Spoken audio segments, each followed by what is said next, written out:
Hi guys. Yeah, I'm way overdue when I said I'm going to do stuff. This year just doesn't seem to be going on the way it should be. Crisis after crisis.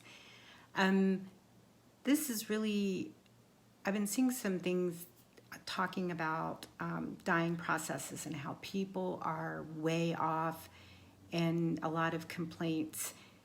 And I just wanted to I'm just going to sit here and throw out a few things. And yes, I left my hair all messy and I put on my dyeing clothes, so you might think that I was working, but who knows if I was or not. I might be kidding you.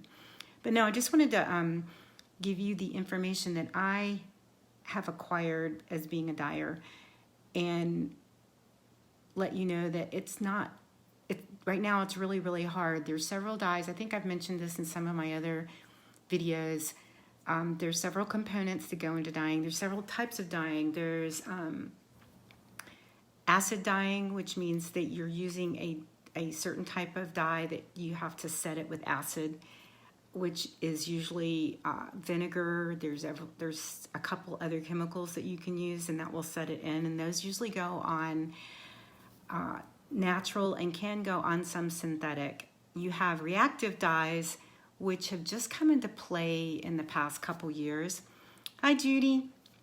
And they are actually not meant for the small dyeing that we do. They're manufacturing dyes, and reactive means that there is an agent you use, which is like soda wash, and you have to get your fabric ready to go into it, and then it takes.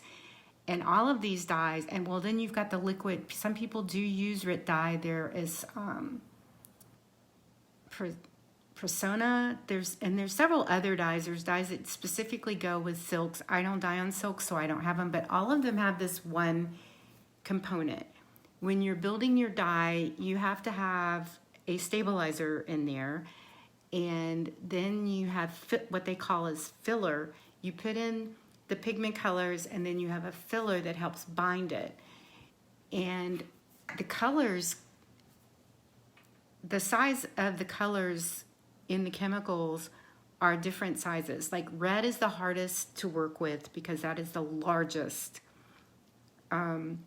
molecule in the dye. And that's where you can get these hot spots that I've got some examples here to show you. And if you can see that little red spot, when you're dyeing, you don't know that that's there. That's in the filler. You try everything you can. You heat your whatever process, like sometimes they're heating, sometimes they're not. You have to mush it in cold water, but you have to be careful, and those things do pop up. And it also depends on the fabrics that you're using that can help with how your color stays. And that's another problem you have, because if it's a natural product, even though you're looking at a white or you're looking at whatever, how it was grown and the process that was used to make the fabric can change how the dye attaches to it. So a lot of us dyers right now, we are really working at getting our product in, because most of our product comes from Europe or other countries. I don't think there's anyone that does linen in this country. We're all like gagging to get it from Germany. Cottons, I mean, if you use DMC, that comes from France.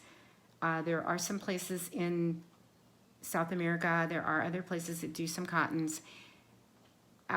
I used to try to dye over a colored linen to use that color to get a color, and the problem started happening, and the economy started going down. Several things happened, and they started discontinuing linens, which they didn't used to do. If you guys, I'm like old as dinosaurs. If you guys have been stitching as long as I have, which is like 60 some years, well, a little less than that because I'm 61. I started when I was 5, so you do the math. Linens didn't get discontinued like they are now, but still, even no matter what your base is, it looks one way, but where it was grown and the ground that it was grown in, the amount of rain, all of those change the molecules in your flax, and then that affects how it takes the color. The same goes for cotton. And then it also how they process it. And they are going to put chemicals on it to make it white, because flax is not white. I don't know if they use a bleaching process. I don't know how they do it. I can look into that and give you guys some more information. But at the moment, it is, you're taking something that is a white and you think that it's going to come out a certain way. Well, then you've got all those components going on. And then you're going to have what's in your water. Some of us have filters systems set in, excuse me, and some people don't. And even if you do, that's not going to get everything out. And depending on the time of year, your water can affect your dyeing, because you're going to have bleach in there. You're going to have chemical like components to take out iron, all kinds of things. Depending on where you are in the country, there are different chemicals that are put in your water, and that changes how your dyes react to fabrics too. So it's not that people aren't trying, they are. And then the dyes change on us, like I was telling you. In each dye batch of powder, chemicals, whatever the dye is you get, each one of those are made, they make them in large batches, and then it's just dye lot. I mean, it's like dye lots, and it changes. And the fillers change it, the chemicals that they have, the pigments.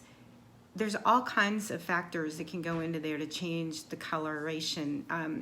Even like environmental issues change, because DMC had a big thing when France changed some things. So this has been like 20 plus years ago. Some of their colors drastically changed, and a lot of that had to do with how they were, how they could dye on the chemicals that they had to use to dye for pollution issues. So, and then again, when you are like threads, that's the biggest complaint I'm seeing from a lot of people, is the over dyeing of threads. The base that they're getting may have changed. And we're also getting these dyes that they're having to reformulate, like blues and blacks. Here's an example I have. Black is the hardest thing, because everyone complains it's not black. You can use your same recipes, same dyes. Like, I didn't bring any up here, but black, this turned blue. This is the same dye recipe I've been using. It's the same chenille that I've been using. And when I went to dye it turned out this really cool blue steel, but it's not black. My black is a blue black, and my Noir is as black as I can get it. Now, black will turn purple or it will turn blue sometimes. I don't care. Sometimes I just want to take a Valium before I dye black, because I know it's going to be a rough time. It just doesn't like to take, and like I said, it's the fillers, it's the dye, and it's the components they put together. So that's why we have to mix recipes and add different colors in there to bring up what you want, because a straight black doesn't usually dye black. You usually have to mix other colors in there to get that true black. It starts negating each other to take out what comes up, and usually that's a purple or a blue that's going to come on there. And again, a lot of these dyes, like I told you, they're dyes for industrial dyeing, not in the small quantities that we do. Even the larger dyeing companies do smaller than what a huge manufacturing company would do. So these dyes are formulated to be used on huge batches, and we're putting them on small. So that makes a lot more complicated things that happen. And I'm trying to see, I brought up a few, like here's another one that happens. I know this is another sea glass, but everything was dyeing when I pulled it out of the dye batch, hung it up. When I went to, it was drying, and when I went to iron it, there's this huge spot here. Several things could have happened, because you mordant your fabrics, which means that you put it in a chemical that opens up the fibers to let the dyes adhere to your fabric, your threads, whatever you're dyeing. Then you take that out. That also takes the sizing out too, which helps it bond. And then you do your dye bath, and you either do it a hot bath, cold bath, whatever. You put your product in there, you dye it, and then you have your setting agent. Now, at any time, this was probably what probably happened, in which, you know, when I first started dyeing, I started, you find out your mistakes. Anyway, this probably could have been when I was doing the mordant on this, and it clung to the fabric for some weird reason, and it didn't show through till it started drying, and then the dye started not being even and changing its color. Another thing that could have happened, because I do use bleaches and other chemicals to clean everything down. I scour everything between the different colors. There could have been a little bit of that left on one of my containers that I use to do my dyeing. I could have had something on my glove. There's all kinds of things. But like I said, the worst one is the reds. The red tends to just come out, and it's called a hot spot when you get it on your fabrics. And they're just little specks of red, and you, like here, this is shroom juice, and see these little smudges of red, which they're even darker on this side, they came up. And you don't see it when you're in the middle of the dyeing process. And sometimes it doesn't show up until after you pull it out. And then when you start to put the setting agent on there, that's when it adheres itself. And what it is that was in the filler. And I obviously did not mush the dye down to make sure that it was compounded to be a regular color. I have really worked at doing that and working on my process, but that's what happens with the linens. Because I saw a post in one of, I don't want to call anyone out, but I just saw a post where someone was complaining that one of their hand dyes they got had red spots on it. Now, some people dye with the hot spots, and they leave them and put that as a primitive, and will tell you, we've got these spots that may or may not show up, and they all sell their product as that, and that's how they want to dye, and that is perfectly fine. That's the way they want to do it.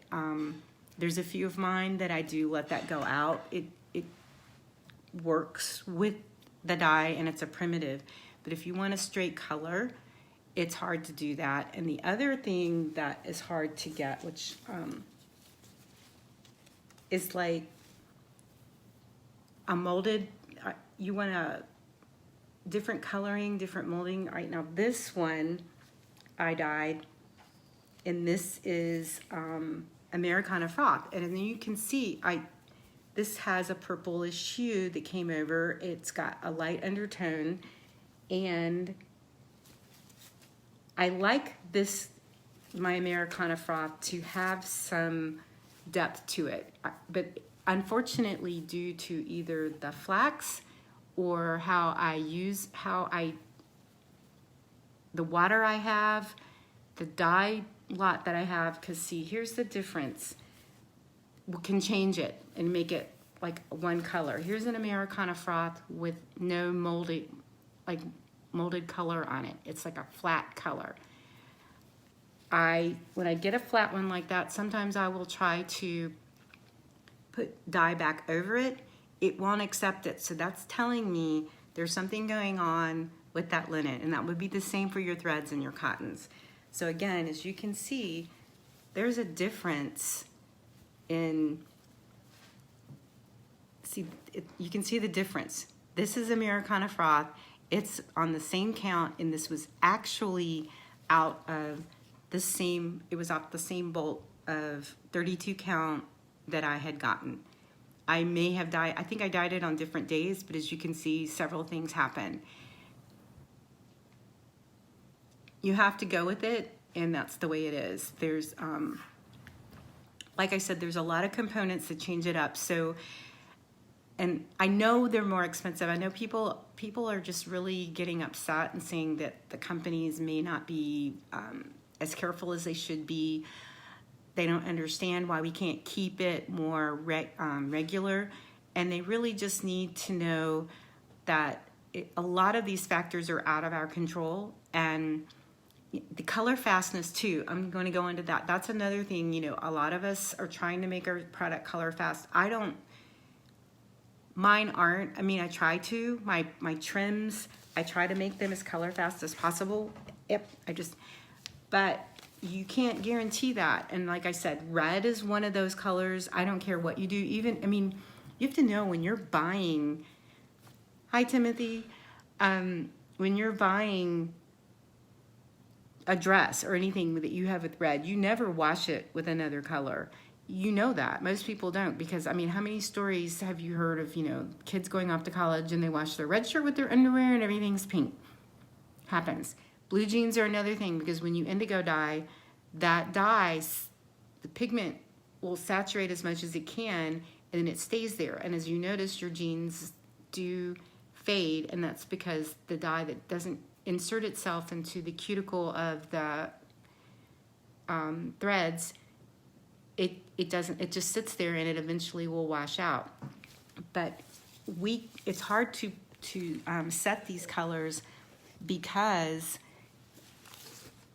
we are doing small batches, and it also, again, it hinges on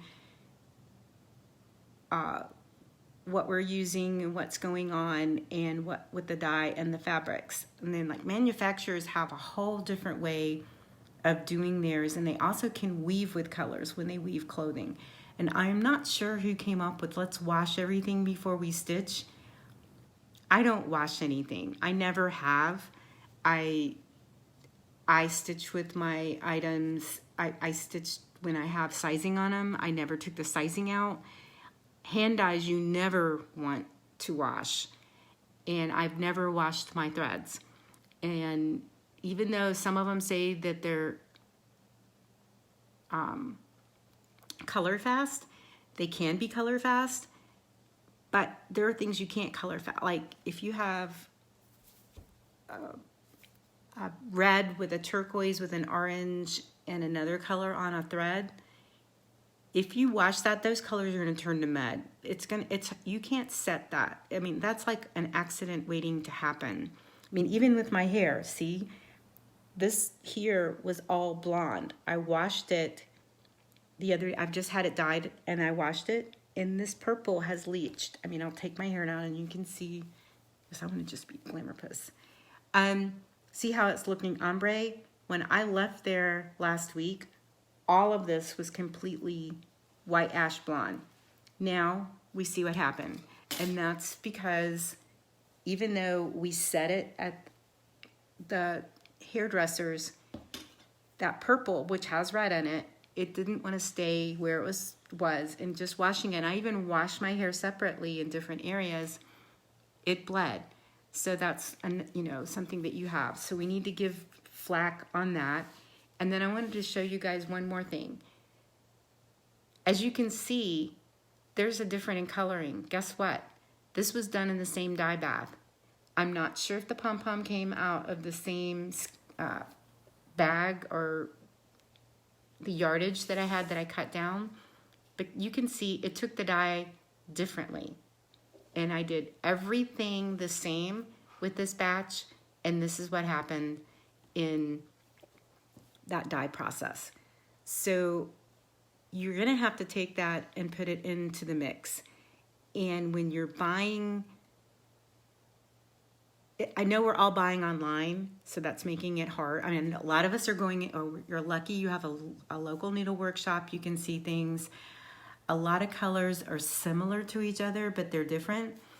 So, and I know that you're spending more money, so you want it to be right. But the thing I want to come to is, one, please give the dyers and the companies a little bit of slack. They are trying the best they can, depending on, and sometimes you have to change the base you're using, which will change everything, and you reformulate your dye baths, but you do everything you can to make it as consistent as possible, but you're going to have to look at changes in some colors. And here's the deal. You can change the color or the thread color to something else if it doesn't work for you, or it's too similar, or it doesn't look like the picture, because that's a whole nother problem. Pictures of something will show you, that's a whole different print process. That's a whole different way of making color. So when you're looking at a picture, it's not always true either. It's not true to what you're looking at. So and then depending on your print process, some of us use professional printers. Some of us have our own printers at home. They're professional grade. There's a whole array of ways of printing, but the printing process you use will change the color of what you're looking at, and it gives you your cover of your piece or the picture on your screen that you're looking at from your designer, or when you're buying it, or when you see when someone's done it and stitched it and they've put it up. That's a representation of the color that's there, but that doesn't mean that that's the true color of what was used to stitch it on. So that's another thing that you're going to have to put in your head. It's just really, I studied color for 2 years, and it's all kinds of factors where you lay something against something. It's unbelievable how it can change. And one of the only ways that you can really get a real true color, but it's hard, is to use pigments and break it down yourself. But none of us have the time for that, and that's not always consistent either. So I just wanted to just throw that out there and let you guys know that there's a lot of things going on with the dyeing, but just remember that the dyer is struggling with the product that it's dyeing on, how it was made, what components are in it, because even when you're buying, like my pom-pom, they tell me that it's made from whatever. Well, this came either from Taiwan or China, and I'm not trying to bash anyone's country, but they don't have the same standards that we have. Plus, the pom-pom and the trim that I dye doesn't have an industry standard like a lot of our stitching, like threads have a certain way that they're done and they should be done. In Germany, that when they're doing our linen, they're trying to keep it to a standard, but you also need to know that they don't use this linen the way we use it. They use it for fabric, for covering items and making things out of it. They used to use it in cheese making, which I think that type of process has changed, but they don't use it the same way that we do. But they do have some standards. They're very strict about who they sell to, what they make, and what they do. So we're not sitting, please don't bash any of the companies. If you don't like their color, change it to something else. You can bring it up. It's, a polite way of like, hey, I just got this in and I noticed there's a huge difference in it. Have you guys noticed that? And can you change it to whatever? But to say that they're not trying or they're not being consistent is not very fair to them. And we really need to stay together and just change it up. And if you have questions, contact the manufacturers, contact your local needlework store, but don't get on the person that sold it to you. I've had that. I had someone on my Etsy, they bought one of the colors from one of the threads from one of the companies, and they gave me a low rating because the color of the thread was not what they expected. Well, I am not in control of what someone else's dyes. Sometimes the name can be confusing. Sometimes what you have is not going to be the same color as that. And plus, when you're looking on the screen, that's why I use the DMC conversion on a lot of my things. Even doing that, it's really hard to get it across. Even if you're shooting it with a professional camera, there's going to be a lot of things. So I may have made this dyeing thing a lot more muddled than it should be, but it's just been bothering me that a lot of people have been complaining a lot lately about the consistency of it, and it's not necessarily the fault of anyone. There's a lot of factors in there. So just buy as carefully as you can, ask questions, but go with the flow, change it up. We've got resells all over the place, so if it doesn't work for you, resell it. There's a lot of ways to get around it, and I know it's frustrating. You want it to be perfect. You want to start on that project. You want to get it in. I know that, oh my gosh, I want to do it. But do understand that all of us take pride in what we do, and we're doing the best we can, and we're also working with product that some of it is not the same as what it used to be. So anyway, I thought that would be it. I'm going to let you guys go and have a wonderful Saturday, and listen to this later if you want. If you've got questions, ask. Bye, guys.